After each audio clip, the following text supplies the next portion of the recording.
daaroodo maqal Soomaaliya maqal annaguna isu sheegayna Puntland laba doorasho ay maqashaa bas dhagahayaga laba maqlaan dimuqraadiyad baa la reeraa diiday xildhibaanada hadda laga rabo aan soo qoraayo ma waxaan ku qoraa Puntlandti hore mase waxaan leenahay SCC baa bilaabatay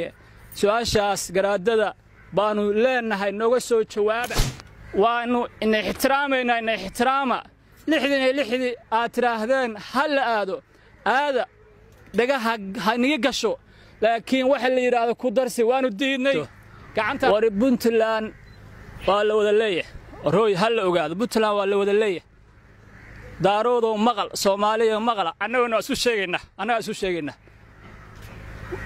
Puntland laba doorasho ay maqashaa bas dhagahayaga laba maqlaan dimuqraadiyad baa la reeraa diiday waxa la yiri marka maxaa rabtaan 66 baa rabnaa haye ikii dalka xakuun waxaan ku warniyo bal u yeel way igu adagtay bal yeel waayahay buu yiri nabad ma lagu helaya haye kadibna waa la fariistay waxa la yiraahday 66 ma rabnaa kuwa joogan ugu darnay nagama degin haddaanu ku hadlayno magaca shacabka 66 oo sidoodii ah baa naga degaysa waxaan rabnaa si fiican halay maqlo SCC waxay tiraahdeen waan tashanay oo gaar baan isu taagnay yeelnay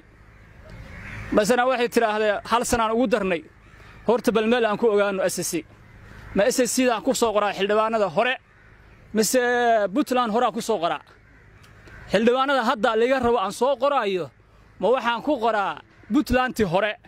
mase waxaan leenahay SCC baa bilaabatay su'aashaas garaadada baanu leenahay nooga soo jawaaba shacabka Puntland waxaan leenahay walaalayaal waxbaanu isku darsanay wari Puntland waxbaanu isku darsanay wari gobolada ka maqan meeshan talooyinka la gaaray waxbaanu xeerinaynay inta waxaan lahayn ama uga dartaan ama hadalkiina wax ku qaxaan ama wax ku dhintaan war waxaan leenahay waa wada leenahay waanu inay ixtiraama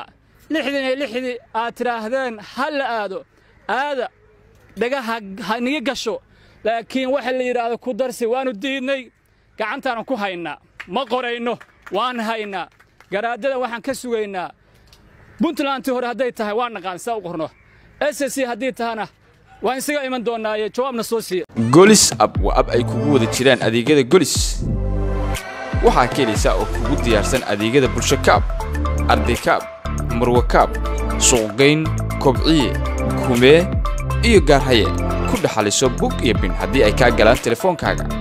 ka gado oo kaga shubo xirmooyinka internetka iyo ku hadalkaba bundle iyo package-kaba si fudud ula soo xiriir qaybta qancinta macaamiisha oo hel customer care service intaas oo dhan waxa ku fududeeyay application-ka casriga ah ee Golis app kala soo deg Play Store ama App Store-ka mobilkaaga Golis app